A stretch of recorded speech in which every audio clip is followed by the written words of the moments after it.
মনে আছে? অনেক বড় বড় কথা বলেছিলে। নিজের সংসার নিজের সম্পত্তি আগলাতে পারছো না, তার আবার বড় বড় কথা। তুমি নাকি দেবী দুর্গার মতো 10 হাত দিয়ে সবকিছু রক্ষা করবে।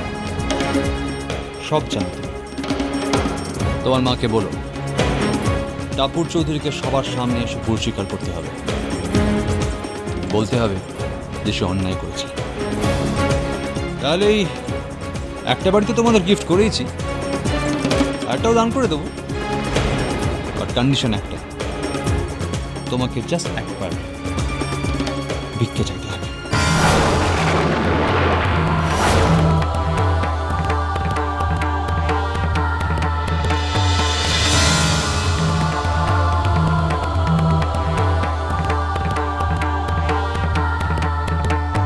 লিসেন মিস্টার রণজয়, আপনি একটা কথা ভুলে যাবেন না, আমার স্বামী আমার ভাসুর এখনো সক্ষম। এই বাড়ির প্রতিটা মানুষের আত্মাভিমান আছে, আর সেই আত্মাভিমানে ঘা দেবেন না। অন্তত আমার তো নয়। আর আপনি এই যে ঔদ্ধত্য দেখাচ্ছেন না, সেটা থাকবে না। আমি বলে দিচ্ছি।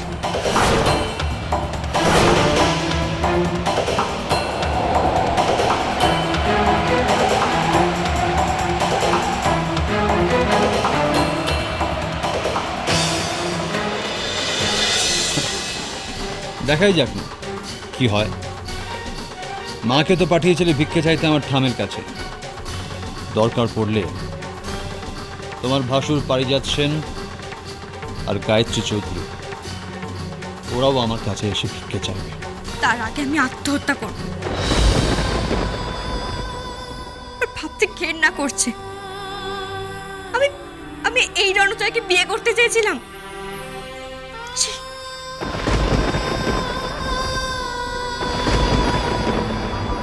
ভাবতে ঘেন্না করছে।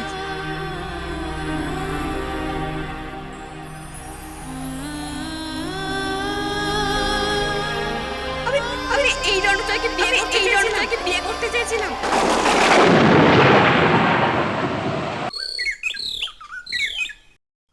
কি বলছো বাবা তুমি?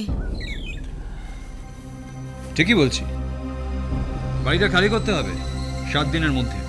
এই পুজোর আগে আমি আমার অসুস্থ স্বামী আর টিকলিকে নিয়ে কোথায় গিয়ে উঠবো? সেটা আপনার প্রবলেম। তাছাড়া আপনার মেয়ের তো অনেক বড় লোকের বাড়িতে বিয়ে হয়েছে, সেখানে গিয়ে উঠুন। তার বাড়িও তো তোমার কাছে বন্ধক আছে বাবা। আমার কাছে কি আছে না আছে সেটা আপনার জানার দরকার নেই। এই বাড়িটা ছাড়তে হবে, দ্যাটস অল। তোমার কিন্তু মায়ের অভিশাপ লাগবে। অভিশাপ দেবেন তো? কোনো অসুবিধা নেই, দিন, প্রাণ ভরে অভিশাপ দিন। আপনার মেয়ে অভিশাপ দিয়েছে, এবার মা দেবে। আপনার মেয়ে টাপুরকে ভালোবেসেছিলাম, খুব ভালোবেসেছিলাম, কিন্তু তার প্রতিদানে যা পেয়েছি সেটা ভাবতে গা ঘিন ঘিন করে। কি চেয়েছিলে প্রতিদানে তুমি? কি চেয়েছিলে বলো? একটা বাড়ির বউয়ের কাছ থেকে তুমি কি চাইতে পারো? মাসিমা, ভদ্রভাবে কথা বলুন।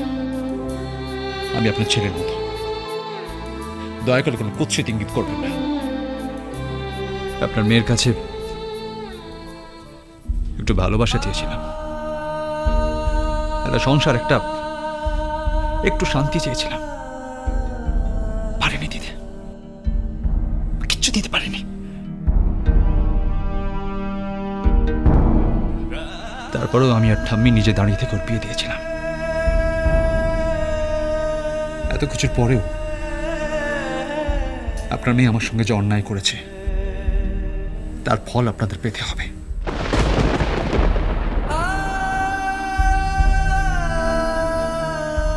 এই বাড়ি তো আপনাদের ছাড়তেই হবে। ওই বাড়ির দখল আমি নেব। চৌধুরী আর সেনদের উঁচু মাথা যদি আমি মাটিতে মিশিয়ে না দিই, তাহলে আমার নাম রণজয় রায় নয়। চলে। চৌধুরী আর সেনদের উঁচু মাথা যদি আমি মাটিতে মিশিয়ে না দিই, তাহলে আমার নাম রণজয় রায় নয়। রণজয় রায় নয়।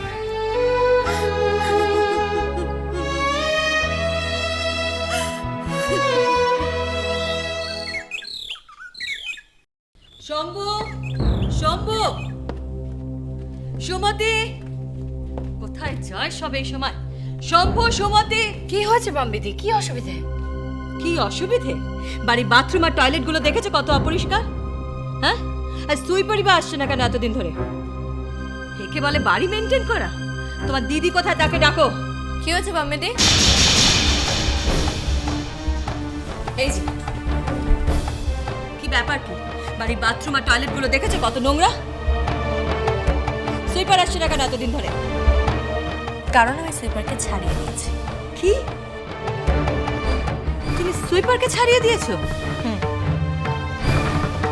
দেখুন কমিটি, আমাদের বাড়িতে এতগুলো বাথরুমের মাথা পিছু আমি সুইপার রাখতে পারবো না। আর প্রত্যেককে আমি মাস মাইনেতে কেনই বা চালাবো বলুন তো? তোমাকে চালাতে কে বলেছে? হ্যাঁ, তোমাকে চালাতে কে বলেছে? আমি বলেছি। আর পাম্মিদি, কম পয়সার সংসার চালানোটা একটু অভ্যেস করো। তাহলে বাথরুম পরিষ্কার করবে কে? ওমা, আপনি জানেন না? আরে বাবা, বিদেশে তো লোকেরা নিজের কাজ নিজেরাই করে নেয়। সেখানে কোনো সুইপারও থাকে না আর কাজের লোকও থাকে না। মানে? মানে নিজের বাথরুম নিজে পরিষ্কার করবে। শম্ভুদা, শম্ভুদা,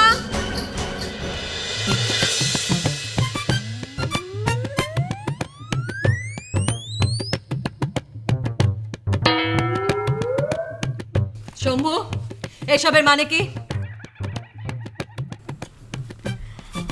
ঝাঁটা আর ফিনাইল। হোয়াট? ঝাঁটা অ্যান্ড ফিনাইল?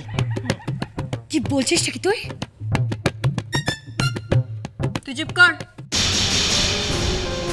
তোর জন্য কিন্তু ঝাঁটা আর ফিনাইল রাখা আছে। এবার থেকে প্রত্যেকের বাথরুম নিজে পরিষ্কার করবে।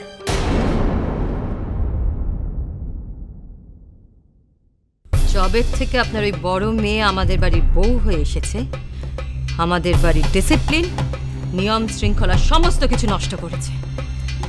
আপনারা অসভ্য ছোট লোক হতে পারেন, কিন্তু আমরা নই। আমাদের মানিয়ে নিতে অসুবিধা হচ্ছে। সামান্য সামান্য ব্যাপারেও কাজের লোকের সঙ্গে ঝগড়া করে। বৃদ্ধা শাশুড়ি মুখের সামনে থেকে খাবার কেড়ে নেয়। আই টাপুর টুপুর হয়ে রই